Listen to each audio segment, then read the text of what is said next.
Good evening, ladies and gentlemen. We will commence the Public Works Committee meeting for this evening. As usual, we have a general agenda and consent agenda, and the consent items will be taken all at once, except for anything that is pulled for discussion. Does staff have anything we need to take off? Mr. Chairman, we need to pull C1. It's not ready. There's some discussions that we need to bring that back. C1's off. Make a motion to approve the balance.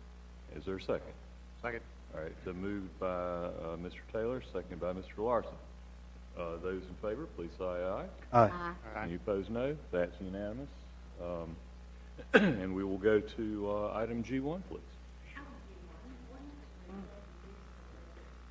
And manage shared mobility system operators in the city of Winston-Salem. Okay, we had this item discussed in public safety yesterday. Do we have anyone here this evening who is not at public safety yesterday? Perhaps if we could have a brief presentation for the benefit of folks looking from television land. And my recollection is it has been held in public safety for further review, and will be returning to the committee after some pardon? Yes. All right. Due diligence and additional adjustments. And if, for the benefit of the watching audience, if you would identify yourself and give us a briefing, please. I'm Marilena Johnson-Goodhold. I'm an assistant city attorney for the city of Winston-Salem. Please go ahead. Yes. All right, so this is an ordinance to regulate the introduction of electric stand-up and other micromobility devices, electric stand-up scooters into the city of Winston-Salem.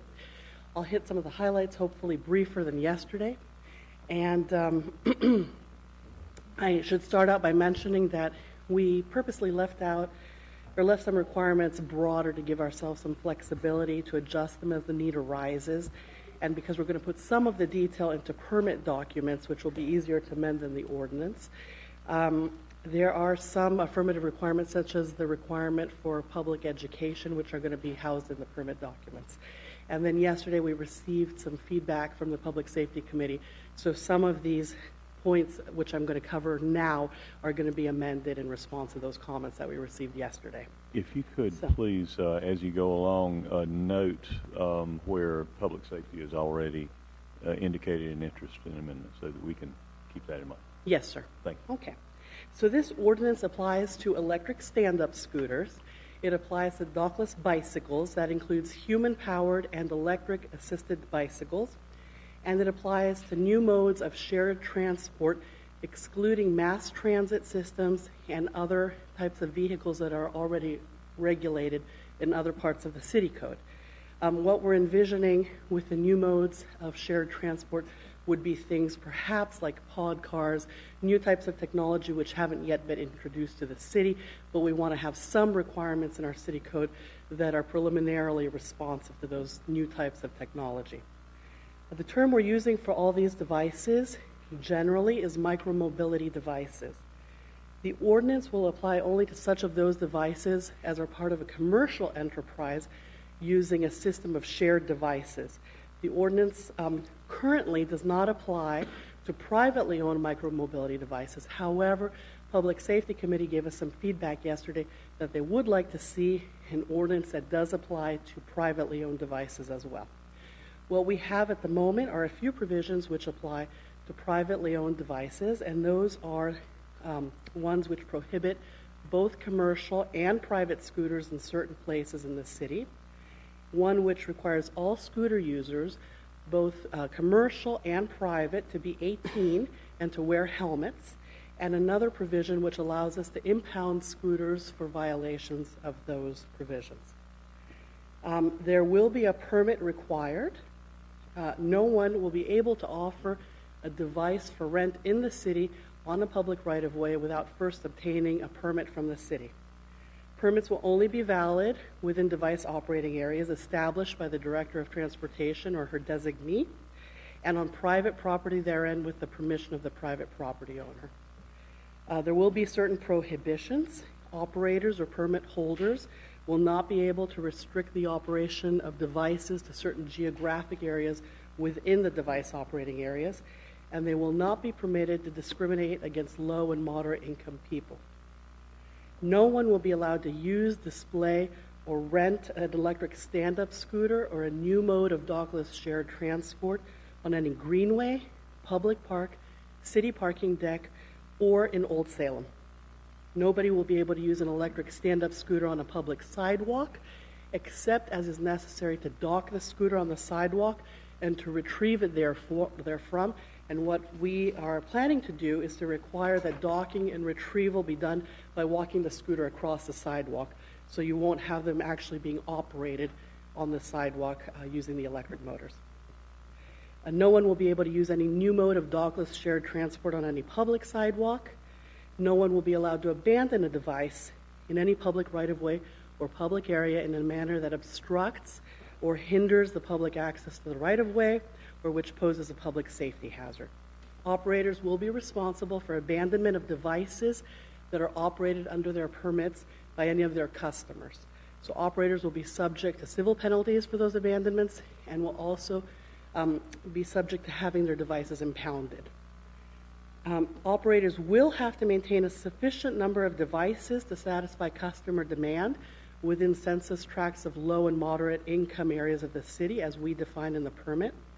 Operators will have to implement a program to reduce barriers to rental by low and moderate income people by providing different payment options in multiple locations throughout the city for people who don't have smartphones and people who don't have credit cards. Operators will also have to have the ability to discover and communicate when their devices are being operated outside of the device operating area. The director will issue the permits. The director will establish the number of devices authorized under each permit and the number and mix of devices within operating areas. The director can adjust the number of devices under a permit once a week, taking into account usage, deployment of devices, market demand, etc. The director will also be able to impose permit conditions relating to public safety, etc. Permits will be valid for 1 year. Council will establish permit fees. Applications for permits will have to show a number of things. They'll have to show whether the applicant is financially, technically, and legally able to operate the business. They'll have to show the applicant's legal and regulatory compliance history. They'll have to show the applicant's plan for balancing devices to provide citywide coverage for the number of devices to be deployed, the plan for inspecting, repairing, and maintaining devices, the plan to acquire and communicate information about and to customers, the plan to provide adequate customer service, the plan to implement safety programs, the plan to educate customers about proper usage, applicable laws, manufacturers' recommendations and warnings, etc., the plan to comply with applicable laws, including those concerning data privacy, and the plan to provide adequate levels of staff to handle all the foregoing. There will be an operator selection committee to select operators. That committee, as we have the ordinance currently termed, will consist of city staff with appropriate knowledge and experience. However, the Public Safety Committee requested that we include in the committee members of the community to provide their input. The committee will review applications and rank applicants based on the factors I've mentioned. The applicants will be able to appeal the committee's decision to the Director of Transportation. There will be limits on city liability and permit conditions that are imposed. By accepting a permit, the applicant agrees that they'll execute an agreement to comply with applicable law, to release, indemnify, and defend the city for anything having to do with the city's issuance of the permit, the process the city uses to make a decision, the applicant's acts or omissions, including failure to inspect, repair, and maintain devices, and to communicate to customers applicable traffic safety laws, warnings, and recommendations, any defective equipment, applicants or its customers' injury or damage to person or property, and applicants or customers' actual or alleged breach of any law, the permit, or the agreement. An applicant must also maintain an insurance policy satisfactory to the city until 1 year after the expiration of the permit, and it should name the city as well as the contractor's own technicians, mechanics, and chargers as additional insureds on the insurance policy. Permit will be suspended if the insurance policy lapses. The applicant will also have to provide a performance bond, letter of credit, or other acceptable surety to cover the operator's obligations under the permit. The Director of Transportation will be empowered to suspend or revoke a permit for various transgressions, including endangering the public health, safety, or welfare, violating laws, ordinance, permit conditions, or agreement, etc., failing to pay impound fees or civil penalties, and if the director decides it's no longer in the public interest for the operator to operate within the city. The operators may appeal the suspension or revocation to a hearing officer the city manager designates, and the hearing officer's decision will be final. The city will be able to immediately impound devices that are operated, rented, or abandoned in the public right-of-way in violation of the ordinance, and the director may impose impound fees to cover the cost of investigation, enforcement, impoundment, and storage. Certain requirements apply to users of devices. Anyone using a commercial dockless bicycle or a commercial or private electric scooter must be at least 18 years old. We did receive some feedback from public safety yesterday to consider lowering the age requirement. Anyone using a commercial or private electric scooter must wear a helmet. Enforcement and civil penalties. Operators and people or businesses operating without a valid permit will be subject to civil penalties. Abandonment of a device operated pursuant to a permit will subject the operator to a civil penalty too. The civil penalty will be $250 per violation, plus an additional $50 per day for each device impounded until the offender lawfully retrieves the device and pays applicable impound fees and civil penalties. The offender will pay all costs we incur as a result of the violation. The offender can appeal the civil penalty to a hearing officer the city manager designates, and again, the hearing officer's decision will be final. Failure to timely request an appeal of any decision, so that's denial, suspension, or revocation of a permit, or the imposition of a penalty, will constitute a waiver of the right to appeal. Two other things I wanted to mention is there was a question yesterday from Public Safety Committee about how we can ensure the privacy of data that the operators collect, and I think we could probably do that via the agreement we require operators to execute with us, as well as by including additional language in the ordinance. And then also to underscore that users of devices will not be subject to criminal or civil penalties. At most, they will be subject to having their devices impounded. Operators will be subject to civil penalties, but not criminal. Thank you. Other questions or comments? Yes, Clark.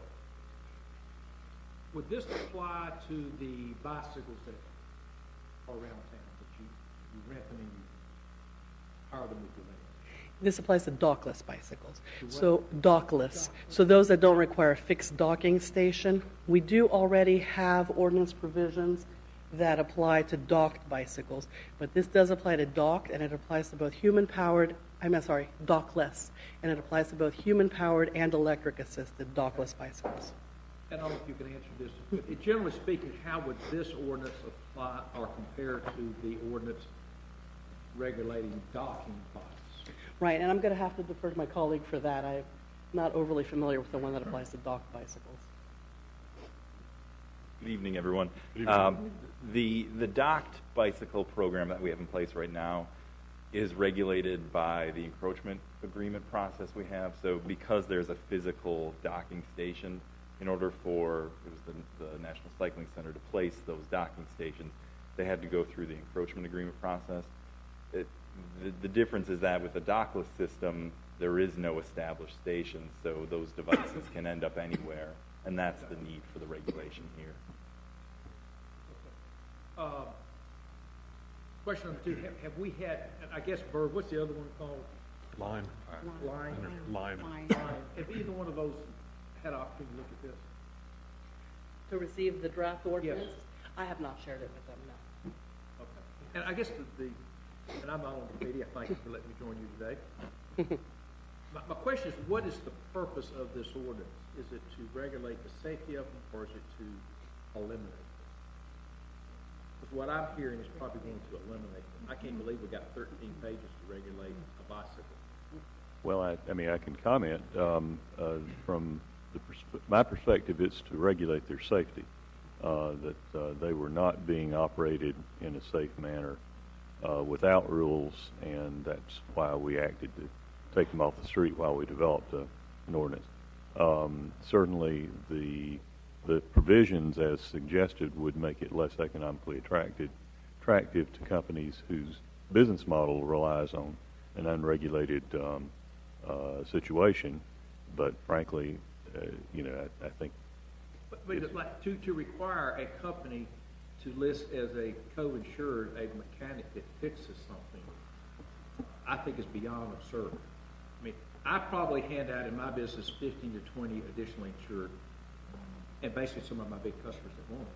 But I would never think of listing the 30 employees I have in the plant as additionally insured that work on my bill line equipment.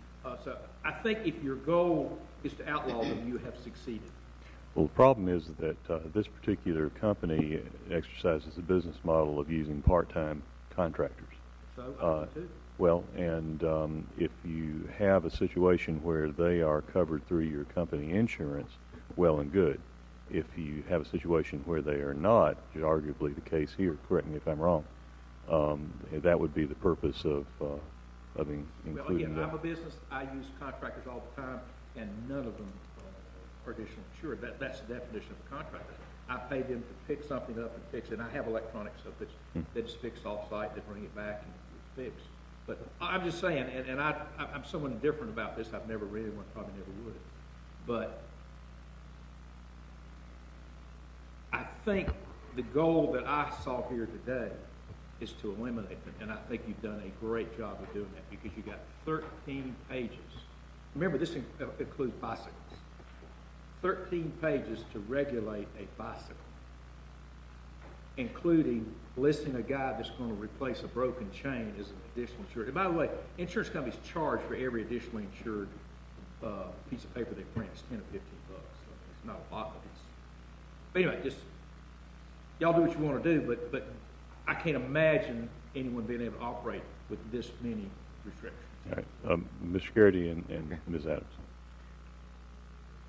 I was just going to say, Councilman Clark, I've asked staff yesterday to bring back, when we bring this back, a matrix that shows the other cities that we compared on this ordinance, and you'll see that most of the items in here are common in the other communities, including, where is it in California that Bird is? Santa Monica, it's the home of Bird. And the companies have complied or are attempting to comply. So, but we'll bring that information back to make sure that our ordinance is reasonable. I don't think the intent is to put them out of business. It's to protect the public right away, and because they're out in the public, not in a factory. They're out in the public. I think that's the intent. Ms. Adams? Yes, for those of you that don't know, take some time and go online and review what happened at the Charlotte City Council meeting this week about scooters. Their citizens are up in arms about it. They spent the past month or so just like us talking about it. But Charlotte was the only city that wasn't charging anything for the scooters. It's been a divisive issue for their council and their citizens as well, Chairman Bessie. They landed on the same thing that we did. It's about safety, Councilman Clark. It's not about regulating them to the point that they can't be here. But the council members and the citizens of Charlotte, Greensboro, Raleigh, Durham are doing the same thing we're doing right now. It's trying to find common ground that we can be open to innovation, new mode of transportation, and access to our citizens, but safety first, laws, regulations, public safety. How do we make it a win-win for everybody that we can, live in harmony in this city? So right now, I don't think, again, that we're trying to regulate them out. We're trying to land on something, and please go read Charlotte. All of the things that they put in, such as they're making them responsible, Lime, Left, and Bird, responsible to report to them how much usage they get from these scooters. If they don't reach a certain threshold, then they have to subtract their numbers down. Because the city looks at it, Charlotte, like it's a money-maker thing for them as well. If they are using their infrastructure, they said, if they're using their public safety, their city inspectors, and everybody else, DOT, to manage their product, then they now feel like they got to require more from these new agencies, much like cell phones and everything else, that it's new, and we'll get through it. Thank you, Mr. Chairman. Thank you. Mr. McIntosh. At the public safety session last night, we talked about treating private ownership usage in a separate ordinance. Is that the way? That's the way correct, yes. we're going? Yes. I understand there'll be some areas where they overlap, but we want to treat that separately because it is kind of a separate use case. Yes, sir. What is the status of state legislation? It did not, it was not enacted for the session in the last year. It's going to obviously come up during the long session. And do we have any inkling of how our ordinance will align with what the state is going to be looking for? Not right now. So initially, the draft legislation was to make it clear that they could be on the roadway. It didn't have much Right. in terms of It detail. was an effort to prohibit us from banning them entirely. Yeah. So the business model of Lime and Bird and the other cohorts is only partly based on the amount of money they receive by ridership. They're in the data business. They sell their data. And so us having access to that is important. If other communities have required that of them and they have complied, I'd be surprised, but I think that's important for us to do. I've been a big supporter of them. I think anything we do to lessen the usage of carbon fossil fuel vehicles, we should. But sort of as we got to the point where we pulled them off the streets, I thought the company started to exhibit some behavior that was really not good. And so I think it's important when a big company like that says, we don't really care about your laws and we're going to demonstrate that we don't. I think you have to tie them to a very strict legal contract. And I know they got lawyers, so we may as well make this thing as airtight as we can. And based on other communities that have extensive legal documents that they comply with or they agree to, I don't think they're going to turn their nose up at Winston-Salem. Could you share with Mr. Clark and the rest of the committee, council who may not have seen it, information about model ordinances that have been developed and are being applied by a number of other cities nationwide? My understanding is that you were checking what you were drafting against those as you prepared it. Yes, we did. So we used Santa Monica, California's ordinance as the base. That's the home of Bird Scooter. And then we also looked at the ordinances from Durham, Raleigh, and Greensboro. And then we culled some provisions from there. We tweaked them for our needs. And, of course, we added in some things of our own, too. With Does those respect ordinances also include bicycles? Charlotte has I think some of them did, yes. Yes, and I'd have to refresh my memory to... We're requiring, Yeah. if it's not a dock bike, you've got to give a certificate of insurance if somebody fixes the bike. But I doubt if we're requiring that if they're docked. Right, and we can certainly compare to our docked ordinance and to all those other municipalities. I don't see why the docked and undocked bike ordinance should be very different Understood. from a safety standpoint. They're all doing the same thing. And certainly that's a reasonable point. If you're finished with the, I would suggest that in terms of local experience, safety has not appeared to be a notable issue with the docked bicycle program. The safety issues arose from, quite honestly, irresponsible use of the scooters because they were a cool new toy to a lot of folks, and they were not using them responsibly. And I will say, and my concern has been the safety, just because I saw some kids doing some things they shouldn't be doing. Right. But I didn't hear anything that was mentioned in those 13 pages that keeps us teenagers from doing something stupid, other than a policeman having to write them a ticket for going the wrong way on University or something. Well, they're not going to be writing the ticket to the kids. They're going to be impounding the bike and fining the company. And that was the other suggestion that I thought of between last night's meeting and this evening that I would suggest you consider, and that is automatically deducting the impounded vehicle from the maximum allowed to the company until and unless it pays the fines to retrieve the vehicle. Because it occurred to me that one approach might simply to be declined to retrieve vehicles, especially if the decision was made that a used scooter was not worth the $200 fine or whatever for people doing wheelies in the middle of University Parkway. You know, Mr. Larson. Maybe one of the differences is that the dockless bikes are left on the street wherever they happen to drop them, and as compared to a docking bike, which actually has a home that it goes to. So, sense of blocking sidewalks and debris or whatever is not going to. Talking about requiring a certificate of insurance Well, right. for a guy that fixes the broken chain. Well, yeah, and then that's And separate. the other one, I'm really disturbed to hear if a guy rents one of these things and is breaking our traffic laws, it's not illegal for them. Well, You just said you're going to give the ticket to the bike company. It is, but we're not creating new code for that because there was I think a reasonable concern raised that one of the problems was juveniles, getting hold of the rental dockless vehicles and doing stupid things. And the issue was we didn't want to add an additional, recordable offense on dumb kids out there risking their necks. Instead, we wanted to take the toy away and lock it up, and for companies that were not managing to police their equipment, then they'd be losing out.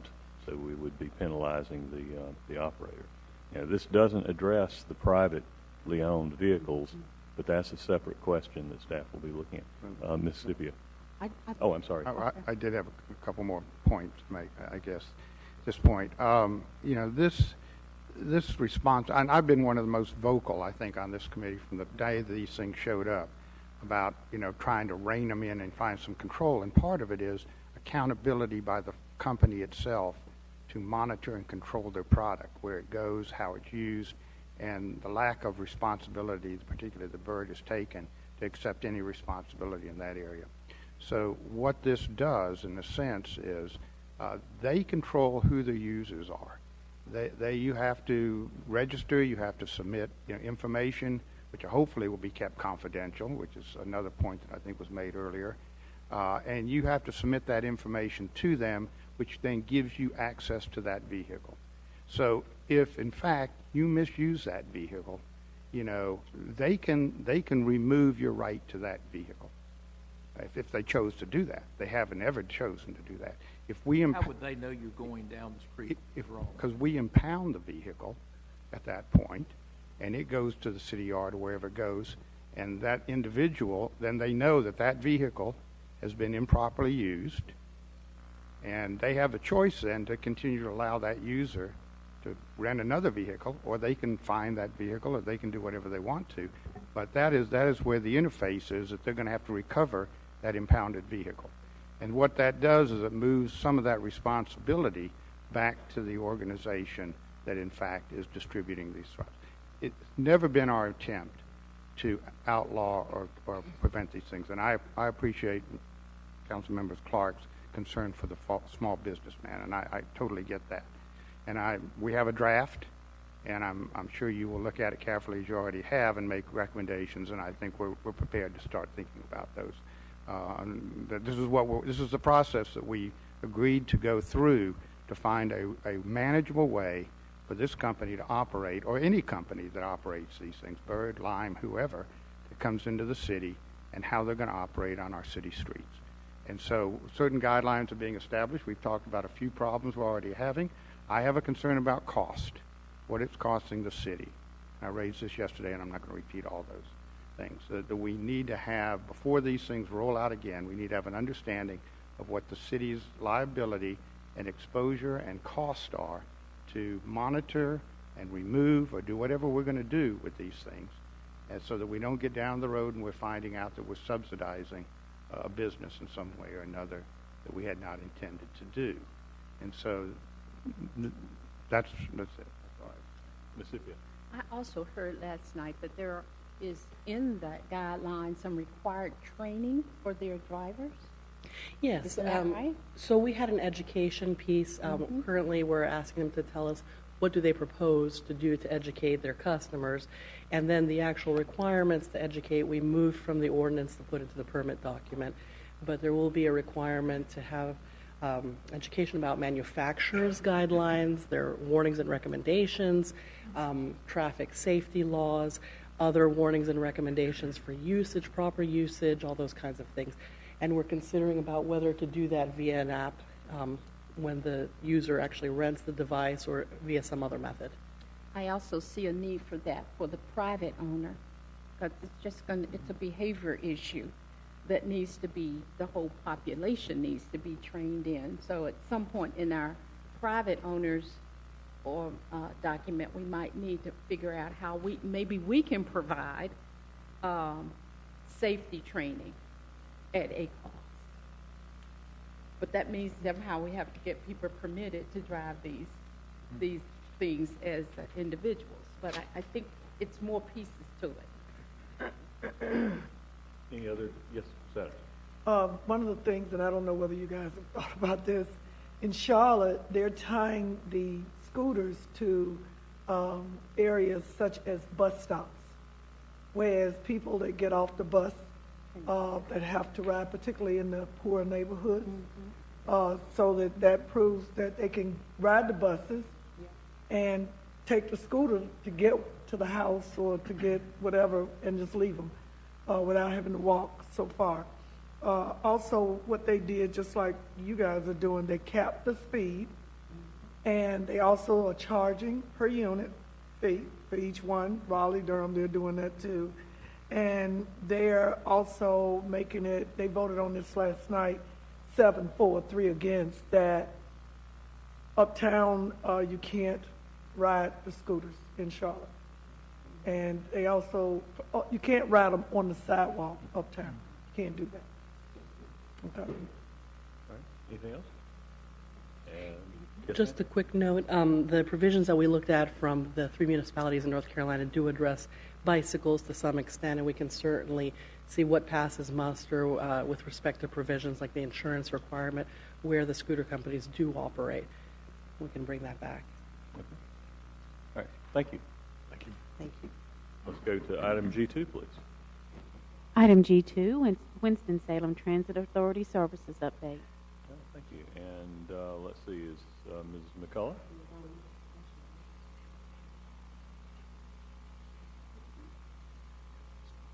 Good evening, Mr. Chairman and members of the committee. What you have in your package is a quarterly update that we have been asked to provide on WISTA services.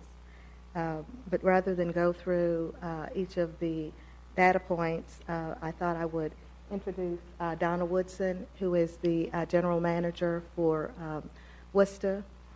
Donna will come up and she will share some of what she's seen over the last quarter, and then she and I will both be available to answer any questions that you have. Thank you. Ms. Woodson, welcome. Thank you. And Ms. Woodson, you were the head of GTA, Greensboro Transit Authority as well, weren't you? Yes, sir, that's correct. I was there in Greensboro from December of 2017 through December of 2018 this year. So you come to us with a great deal of experience in the transit area. My understanding is what happened in Greensboro, a new operator was contracted. Is that? That is correct. My company, Transdev, actually lost the contract to Keola's Transportation, and they took over effective January 1. So that was our gain. Well, please, go through the information, if you would, please. Okay, thank you. As Tanique stated, I'm not going to go through everything individually, but just wanted to point out some key points. From my knowledge, I've been informed that Route 100 was one of the routes that a lot of attention was tailored to. That is the route for Union Station to Forsyth Tech at Miller Street, Silas Creek area. As you can see, the ridership has increased according to the numbers significantly for the last quarter, specifically in the last couple of months, November, December. We're currently investigating that. I'm doing some cross-reference to other data sources that we have to verify and validate that that is actual. So I will be prepared to bring a more detailed report to you all at a later date to just substantiate what the numbers show here. But this is just an overview for the year of 2018 for all of the routes from 80 through 110 for the passenger, the ridership. It also details gives you a report of the hold times for the Transaid, the ridership for the Transaid.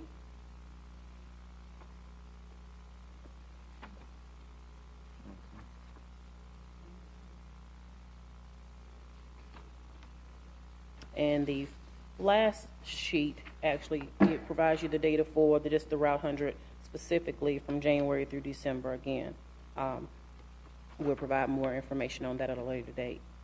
Does anyone have any questions? Ms. Scipio and Ms. Rock, we'll just go around. Ms. Scipio. Just clarification, Yes. just so that I know. You measure ridership by the number of paid fares and transfers? This ridership right here is actually coming from APC, which is automatic passenger count. That is technology that we have on the unit, on each one of the vehicles that counts the passengers as they get on the bus and they get off the bus. So it actually it counts the ridership for the onboardings and alightings. Including children who are not paying? Yes. Okay. It's So motion, all it's bodies all that bodies. come on? Yes, ma'am. Come on is counted as one individual? Mm-hmm. And, okay, Off. every vote, regardless of whether they're transferring or not? Yes, ma'am. Yes, ma'am. Okay, Mr. Larson. Well, first of all, it shows great progress in the number of riderships totally. I think we're certainly seeing that as the dip occurred after we did the adjusted routes and the fees and what have you. We appear to be on the mend, certainly. I don't know whether these figures go back more than 1 year. It might be interesting to actually go back to 16, 17, and 18. Yes. Because we had the changes going on during that period. But it's very encouraging, and I applaud that. I am astonished at the Route 100, which has been a great deal of discussion, and the radical change that occurs in those 2 months. I really would be curious to know what has happened here. I expected that when Union Station came on, for example, and it may be more of a destination and what have you, that base would up the ridership a little bit out of Winston-Salem State and what have you. But I am curious to find out what that's about. I'm happy to see it. Right, right. And it accounts for a chunk of the improvement that we see from year to year. Right. So let's do follow up on that. Definitely, I will provide more data, and like I said earlier, we have the data sources available where we can provide ridership as far as the APC data, the fare box revenue data that would substantiate the ridership as well, and it'll give more of a true fact because of it's tailored towards kids that may not pay. So it's an accurate account of the ridership that is counted, and the APC data is basically, like I said, it's by motion. So it's going to count anyone that gets on and gets off the bus. So we'll have that form of data to go back to, and I'll pull the data to extract and see where, which stops are being utilized, so we can actually see the area that is being utilized in, and have that data as well. And I'm sorry. If I may just comment a bit on Transaid, and other members may want to talk a little bit about that as well. We don't have the figures in from December, so we don't really know, but it appears there may be a minor dip there, fairly minor, if at all. By the time the December figures come in, we had, based on some price changing that we did there, we thought that might be more impacted, but it doesn't look like it is. I do have an update on that. I just was able to get that information to Tanique today, just actually short of the meeting. So we do have the Transaid. I can give you that verbally for the month of December. Or for the month, for 2017, of course, it was $14,096. And then there was a slight decrease for December 2018, which equated to $13,525 for Transaid. So we're at 205 or so for the total amount. We're down about 10,000. Yes. Okay.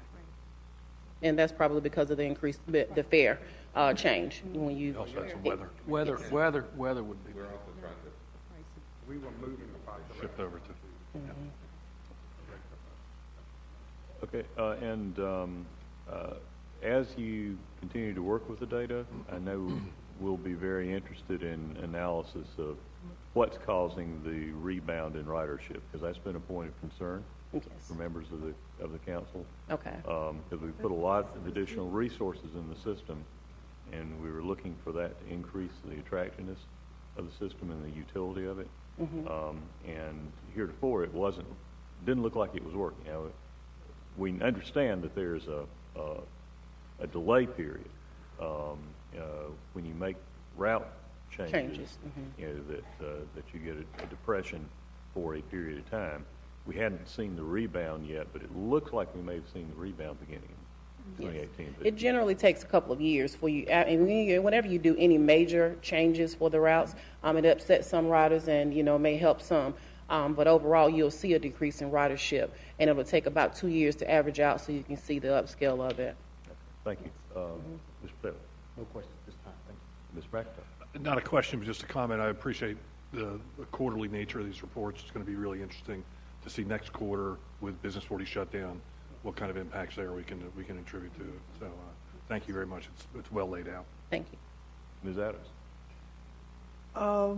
Again, the learning curve, we knew it was going to be steep. We had a lot of angry, I won't say angry, frustrated. Constituents. But again, I'm glad that you come on board. You and I have talked. I feel like data is very important when we're making these kinds of decisions that affect people's lives daily, like point in time. Looking forward to seeing how this changes, which I think it will.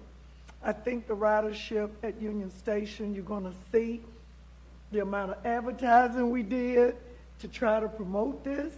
That's where those numbers to me came from what I think I remember, all the things we were throwing at it. And I think once Union Station comes on board, it's going to increase even more, I think. The only thing, again, I think when we made a decision about the TransAid policy change, we caught a lot for that too.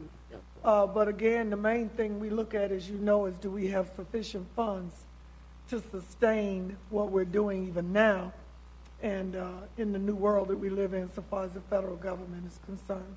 So again, congratulations and thank you for coming on board.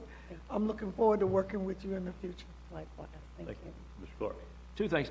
I would appreciate if we could get these numbers with the last column filled in whenever you get these numbers. Yes, we can send those out to you tomorrow. Yeah.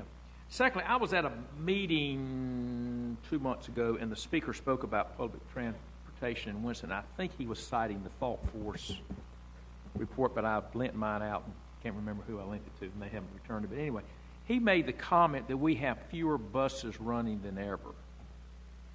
And Dan and I came on the council at the same time, we've rearranged things, but for the most part, we've added routes, we've added night runs, weekend runs, and I think when we redid the bus routes, I think we added about $500,000 to the budget then because there were more routes. And I question whether or not it was at the Winston-Salem Foundation annual meeting, not annual meeting, their legacy dinner, whatever they call it. And I said, I think we're running as many routes as ever. So I don't know how you could measure, and I call a route how many, if a bus runs a route 8 times a day, that's 8. If they run it at night, that's another 3 weekends. If there's any way we could just capture maybe 2 data points, that may be hard to do historically. Ms. Woodson, do you have any? We can actually do that. I can say just from my knowledge, from what we have, we're running more routes actually than we have with the additional routes with the I-40. So I'm not quite understanding how they saw a reduction in the routes. Could we go back 10 years and just see? We could provide that data. I think that where they misunderstood is the way that we numbered the routes in the past, so that you had daytime routes that had a series of numbers and then nighttime routes had another series of numbers. The way that we're doing it now, if it's the same route, whether it's daytime, nighttime, Saturday or Sunday, so it may appear as though there are less routes running, but there isn't. So if you did, right. Maybe just take 2 data points, 2018 and yes, we can 2010 provide or that. something. Remember when the bus used to flip the route numbers on the front of the buses? And I couldn't respond to him but I said, anecdotally, I remember us adding routes, adding weekends, adding nights. Remember that. Et cetera, et cetera. It's easier to find out. It's easier to find out what bus yes, that's what I was going to make that statement. They see it as a reduction, but it actually makes it cleaner for anyone that's coming into the city to be able to look at the routes and say which route they need instead of saying, when you have a lot of different namings for routes, it makes it confusing for the rider. Gotcha. Okay, I just appreciate that. It occurred to me. Mississippi. Yeah, I haven't ridden the bus in a while, but I rode it for about 4 years. I had a wreck and I didn't want to drive a car. The two routes that you've been talking about, the 100 and the 105, do they overlap? They connect. No, I'm sorry, they don't connect. That's 104. Because I see they both go down Martin Luther King. Mm-hmm. They do. They go down Martin Luther King, and I don't want to answer that definitively because I haven't learned all the routes yet, so I don't want to say. But I'll check and make sure. But I think that they just cover different parts of MLK. Because I was just thinking that maybe it becomes a frequency issue. Maybe the passengers who are riding 100, it's just becoming more frequent for them so that they can get on more often. I think 100 is more of a direct route, so it may have more frequency than the regular routes that have 1 hour headways. And that can make a difference. It can make a difference. If it's becoming more frequent, more people will want to ride it. I would like for us at some point to get to more frequent service. In my neighborhood, it's once an hour. And that's what the... and once you miss that window, boy, you're stuck. Right. You got to go find a way to get around. I want us, if we can encourage more ridership to the point that we can have a different route so that people can go north, south, east, and west and transfer in the middle instead of having to come all the way downtown. Right. And that would be a good, that's a great goal. Of course, it's a dollars associated with that request, and then the riders would love that because the frequency would give them options, and they wouldn't have to dedicate more time for travel. So that would be something that would be good.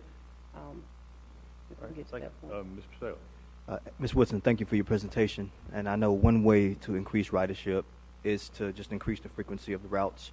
But I know we also utilize the Next Bus system, where folks can look at apps on their phone as we increase our daily usage of our cell phones and our technology. Just how is the Next Bus technology coming? Is it catching on? Are people using it a little bit more frequently? I know when we first came online, it wasn't being used as frequently as we wanted. So just if you can give us a report on how that's going. Yes, it is actually going a little bit better. We do still have with all technology, there's some issues with it. So we are encouraging the riders when they call in with the customer service to locate the bus on your app. If you have a smartphone, the tellers are asking, do you have a smartphone? So they'll walk them through how to download the app and access it so they'll be able to see where their bus is and what time the next bus is coming. So we have seen a substantial increase in the usage of it because we have some complaints when it's not working. So I know that they're using it. Yes. Is there anything that we can do to improve the efficiency of Next Bus or some other technology that might be out? Well, what we're doing is researching some other technology, to be honest. I know how it works. It's obsolete after a year or two. You have to look and see, because if you can't keep up, we have to change vendors. Okay. So that's a possibility. Well, let us know if we can help. Thank you. In fact, some quick feedback on that. When it was first instituted, it seemed to be right on time and readily available. Then after a couple of years, it was down more than it was up, and I don't know why. But it stopped being a useful tool when I would try to use it. Right. One other inquiry: have you had a chance to look over the website? Both for mobile devices and for the an iPad. iPad, and yes, we actually looked at it. We had the track meeting today at the TC, and we actually pulled it up for the track members and went through the website because we're in the process. We had some requests to update that, make it more user friendly to the to citizens, so that they can look through it and facilitate if they want. And I had some suggestions to Tina. And we're going to meet. We have a meeting scheduled with the advertising agency so that we can update that website and make it so when they click on routes, then all the routes will come up, and it'll give them the route details of where it goes in the time frame. So there's a lot forthcoming with the website as well. Great, because I was not a happy customer on the website. No. Yes. Very good. And in terms of frequency, that's certainly the next thing that we would look at adding, because that's known to be one of the major utility points. For frequency, you really boost the utility of the system if you have more frequency. It's also very expensive. Very expensive, yes. And so we've wanted to see some return from the big chunk of investment we put in before we ask for another big chunk of money for the system. But yeah, absolutely. Mr. Taylor. Just the last comment about that before we get to frequency, which we do need to have that conversation, Mr. Chairman. If this next bus system or some other technology if we can accurately pinpoint when the bus is coming, when the bus is going on a regular basis, that would certainly increase ridership. So it seems to me, and I know that's probably priority number one, but it seems to me that the direction of this committee, it should be priority number one in terms of transit, to get that fixed, get new technology, whatever it takes. All of our technology. My children have cell phones. Right. Everybody has a cell phone. regardless of socioeconomic status, and they're going to pull it out, and they're going to want to know where that bus is. If they don't know, then there's a whole saying, you're hustling backwards. So we've got to find a way to get that implemented. Correct. Good point. Anything else? Thank you very much for the update. Thank Pleasure to you. introduce You all have a good evening. Thank you. Thank you. Let's go then to item G3, please. Item G3, report on bulk container program. Yes, this was due up in December, and weather canceled the meetings. This was requested when we were running into some unanticipated problems with the elimination of the bulk collection program. Mr. Taylor, would you give us your report, please? Good evening, Chairman Bessie, other members of the committee and council. Good evening. As of December 31st, 2018, our bulk container collections ended. Just to say a little bit about where we are now, we have retrieved all of the containers that we had in the field, as well as sold several back to the actual customers that were part of our program. So just to give you a little history about this actually went to the budget discussion that took place prior to the approval of the former budget, or this current budget.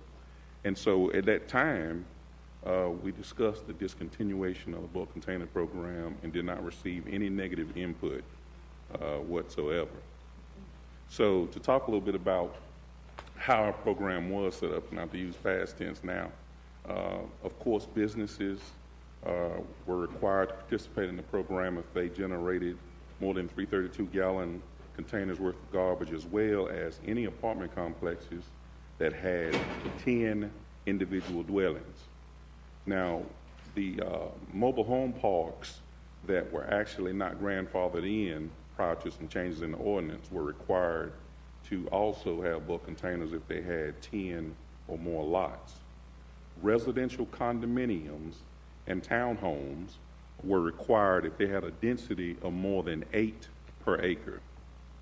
Now, to talk a little bit about how some of those fee structures work, especially with condominiums.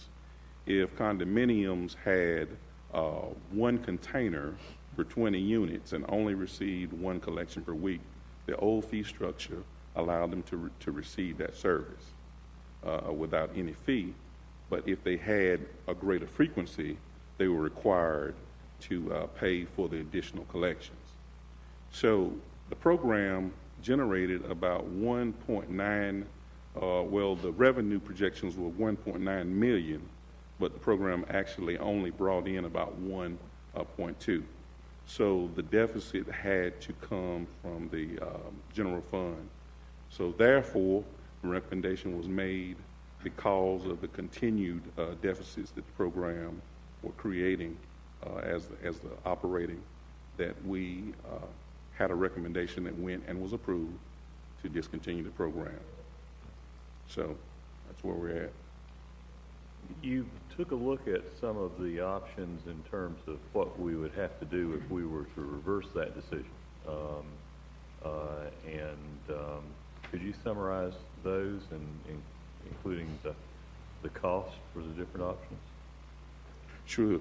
With the one of the options that we talked about would be to remain with the council decision to eliminate service and still be able to achieve the $300,000 savings that we projected for this current fiscal budget. The other options would involve restoring the service to all the customers at the current fee structure and somehow find the additional $600,000 that we would need to make up the deficit. Another option is to restore service just for residential customers, the condos, townhomes, and the apartments at the current fee structure, but still we would need an additional $567,000 some odd dollars to cover the cost. We could also restore the service just for the residential customers with a substantial increase in the amount that the customers would have to pay in order to receive the service. So if we added an additional 30% increase to our fee structure and charge the condos and townhomes as well as the apartments, it would still leave at least a $300,000 gap in our revenues. Questions, comments? Yeah, we'll start with Mississippi and go around the table. Did you consider increasing the cost for businesses? That is one of the options that was offered to increase the cost. But the cost would have to be such that it brought full cost recovery in order to still meet the projected revenues for this year, savings. Could we increase the cost for all customers? That is a possibility. Would that take care of the gap? That will require some further research, but also that would also require us to make calculations based on our existing customer base, which has diminished now because they've already moved on. So we've moved on, and they have also moved on. Is that right? That is correct. They're solving it somewhere else. Okay. Mr. Larson. I started receiving calls, I guess maybe in October, November. When did the letter go out? When did we actually send the letter out? The actual letter went out around September, I would say. September, maybe October. Then I started receiving calls mostly from condominium and homeowner associations. Some businessmen, business companies started inquiring about this. First, for full disclosure, I voted in support when this came in front of council and budget. I voted support on that, and now I'm trying to understand entirely what some of the ramifications were that maybe weren't clear at the time that we voted on it. This city is trying to improve its tax base and improve its population through certain types of architecture, which includes apartments and common wall buildings. And in order to grow our tax base and our population, considering we can't annex, we have encouraged this kind of architecture and residential development, and I assume we will continue to do that. When we first started getting in the garbage collection or sanitation business, that was part of the general municipal functions as police and fire and other activities. You pay your taxes, you get a certain protection, you get certain services.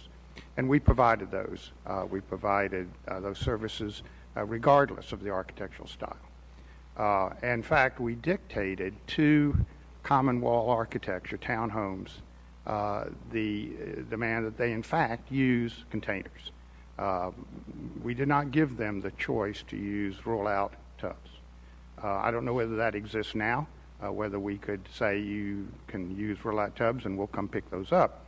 But as a matter of convenience, when you have that many units together, people pick up the trash, go outdoors, walk down the corridor, whatever they're doing, throw it in a big dumpster, and we've sent a truck to pick up one location, which was a consolidated trash pickup, which seemed to be of the benefit to everybody involved, including the city. At that time, is sort of the agreement that we had that we'll continue to pick up your trash. What I have discovered now is that we are no longer fulfilling that side of the deal. We've changed the rules.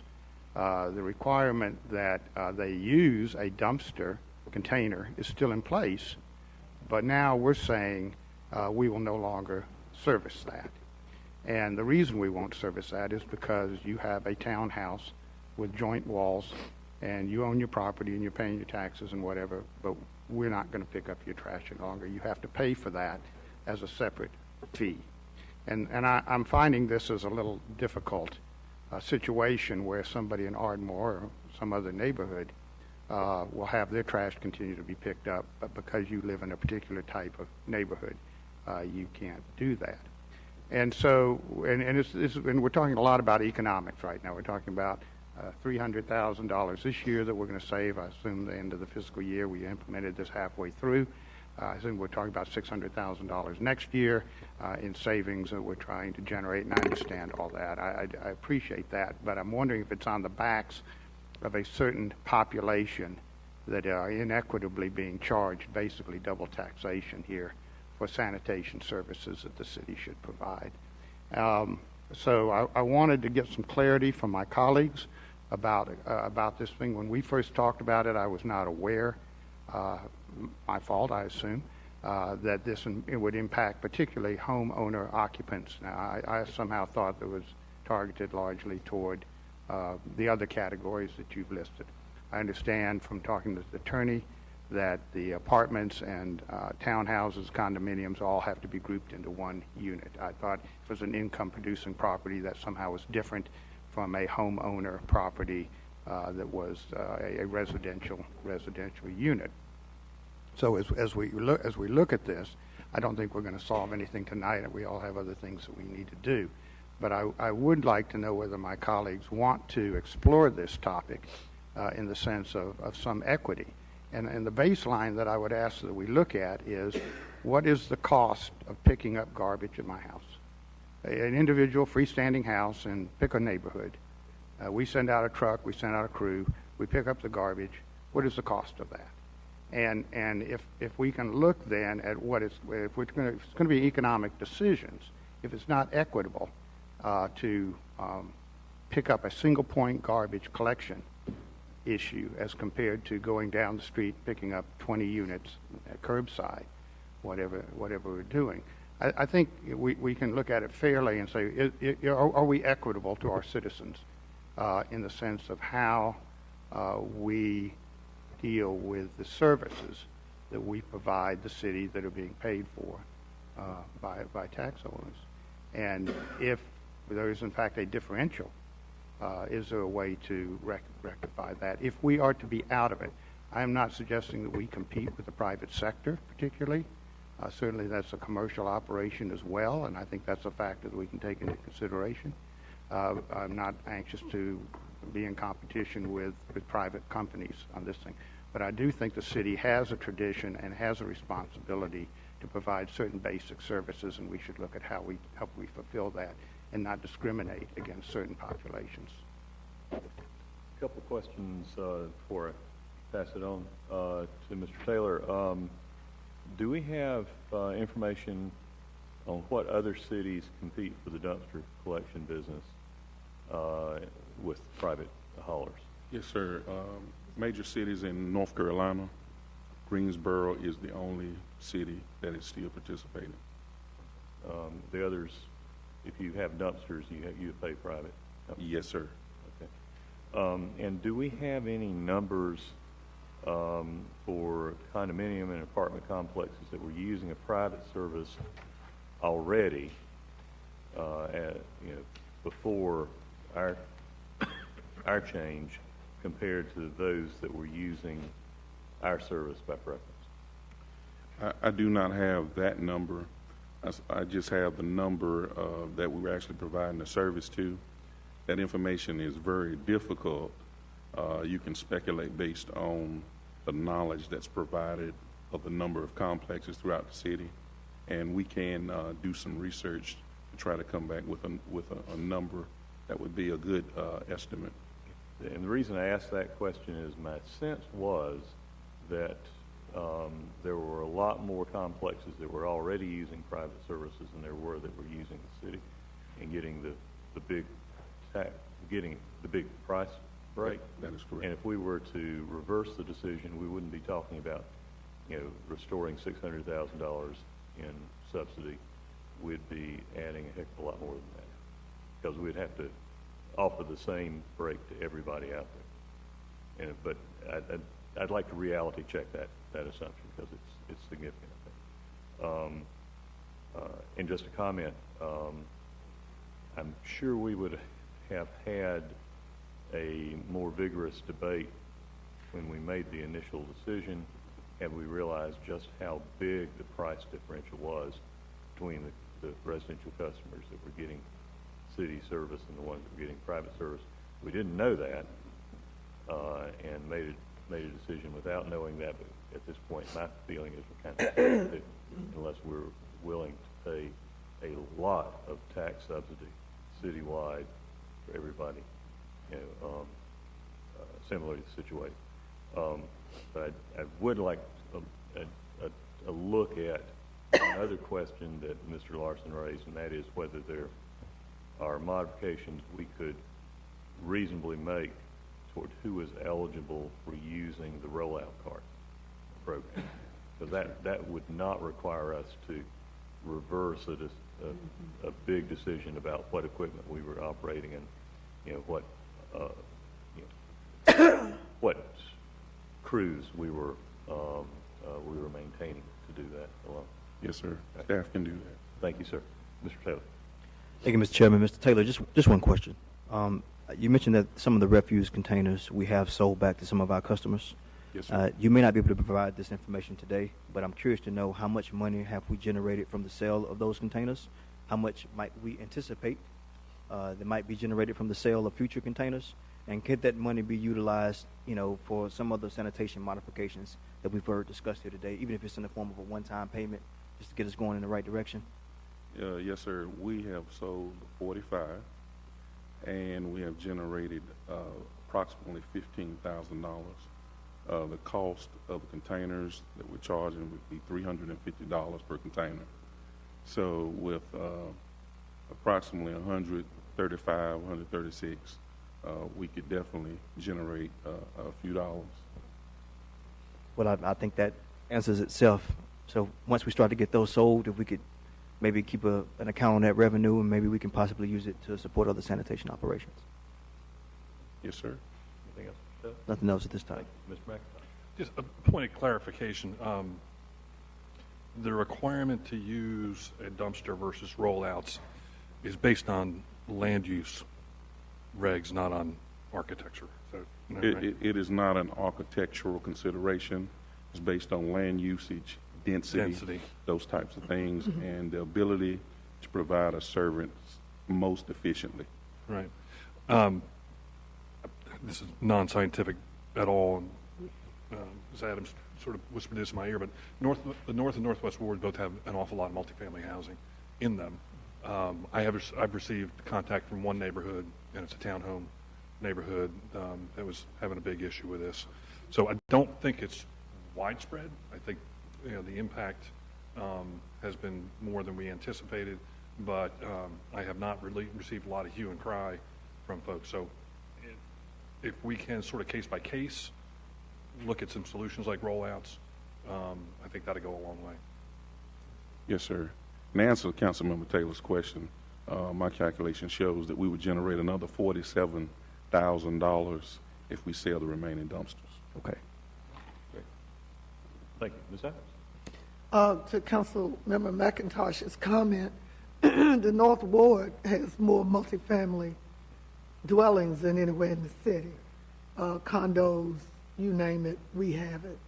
And to his point as well, I've only received one email, and then that person did a phone call.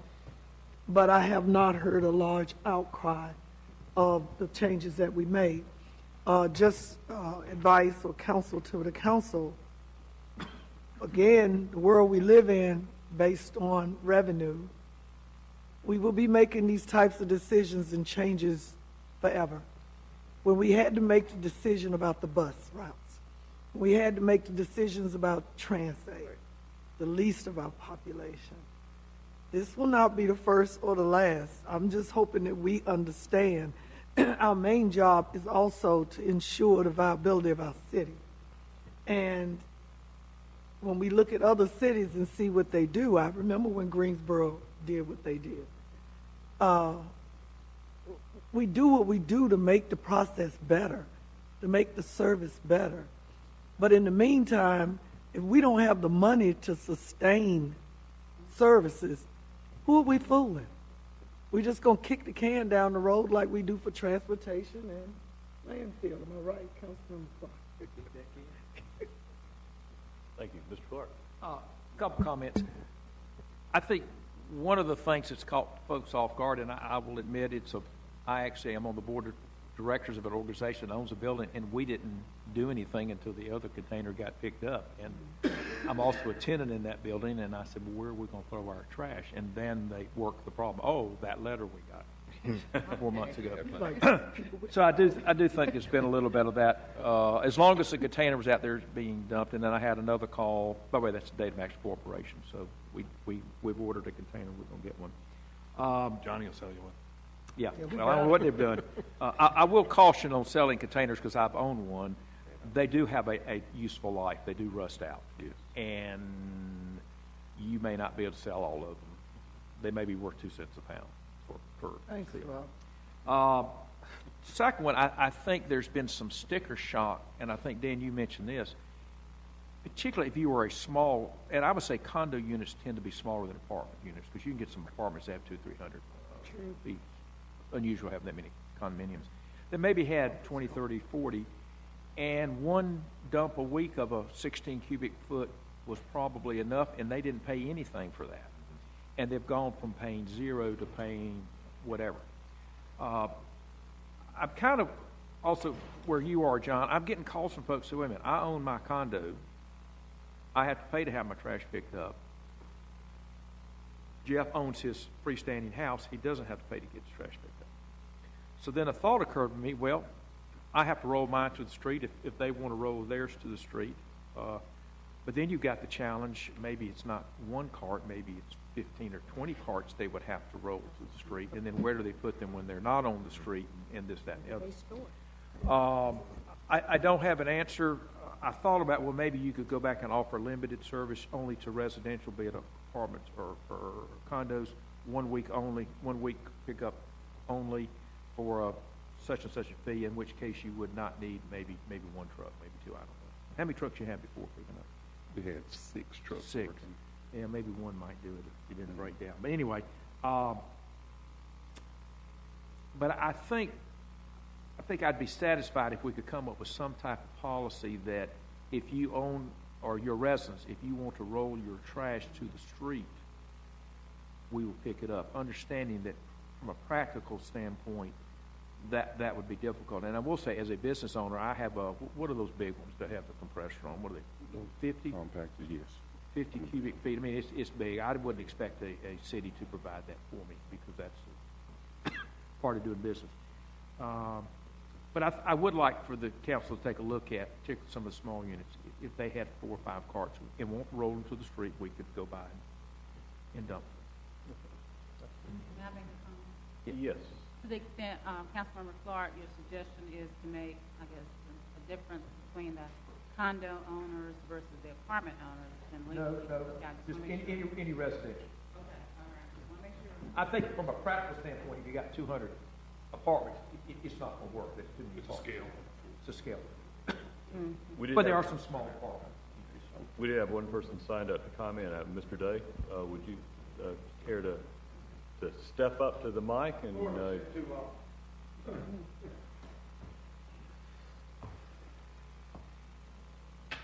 Chairman, Committeeman, Harold Day, 1422 South Main.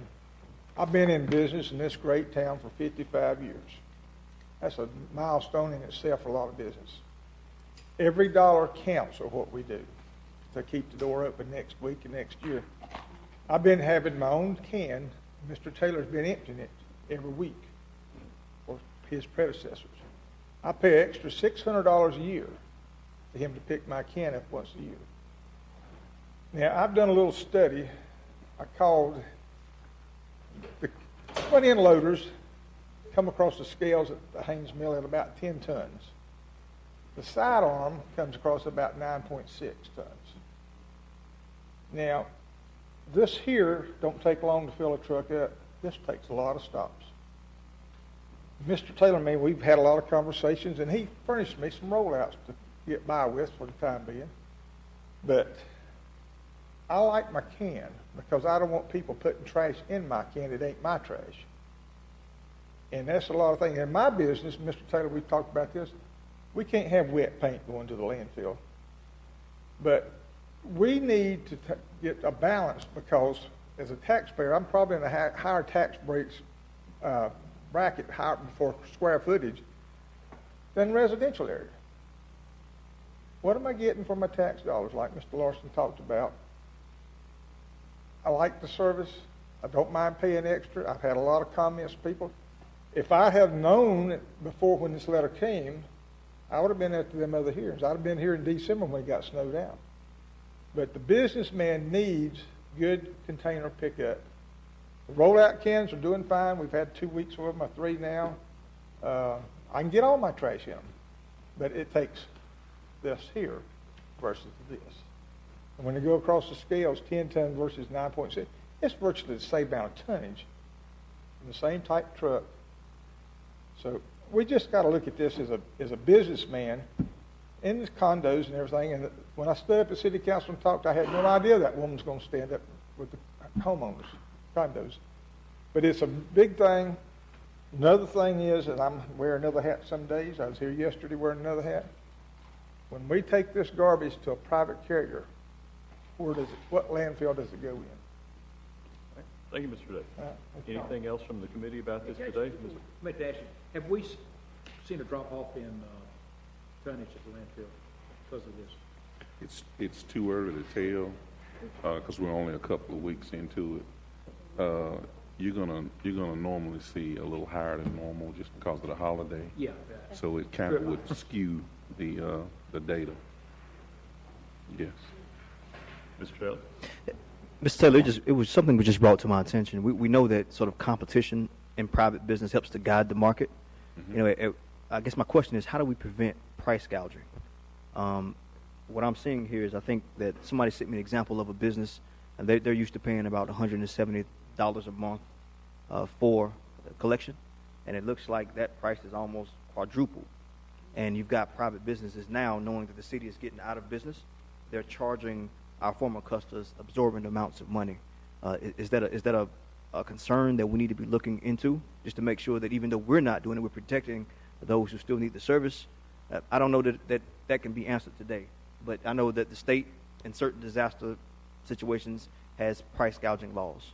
And I'm not saying that we should do anything like that, but still we should also be cognizant that it's happening, and we should take a look at it. Yes, sir. Mr. McIntosh, and we'll come back to Mr. Lawson.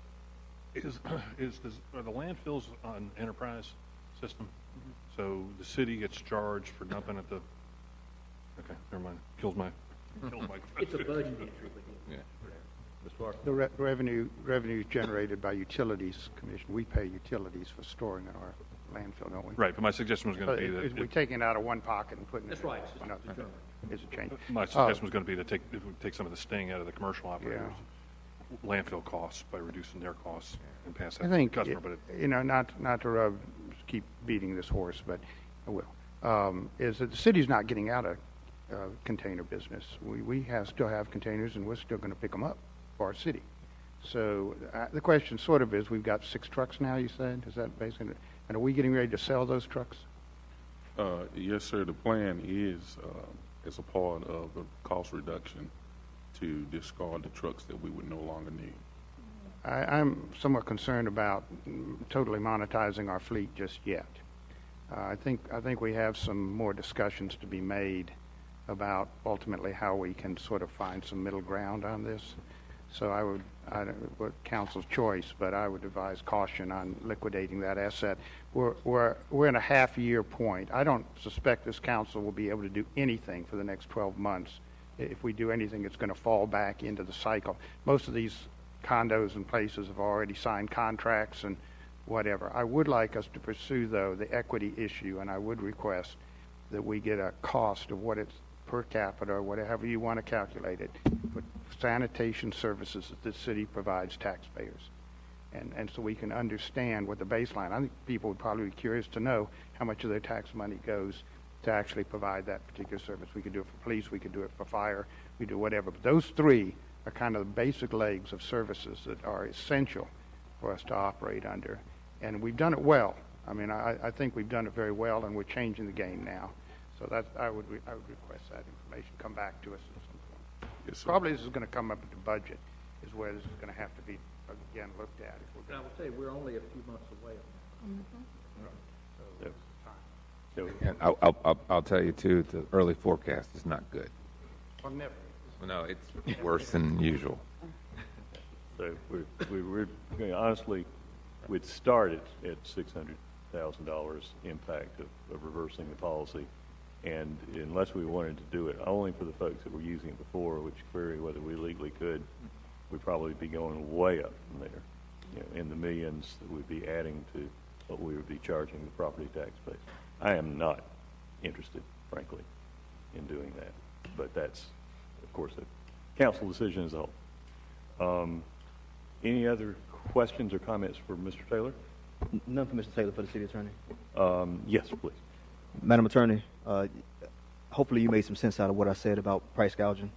So if it's something that we can make a difference and pass something on, it's something that we should look at. It's something we need to send to Raleigh and add that into our legislative package as well, but we should be cognizant of it. Okay. I heard. Thank you. Mr. McIntosh. While we're talking trash. Ooh. Pun intended. Pun intended. Thank you. I think we're heading into a world of hurt with recycling. The writing's on the wall already. I think that program will become increasingly expensive to support.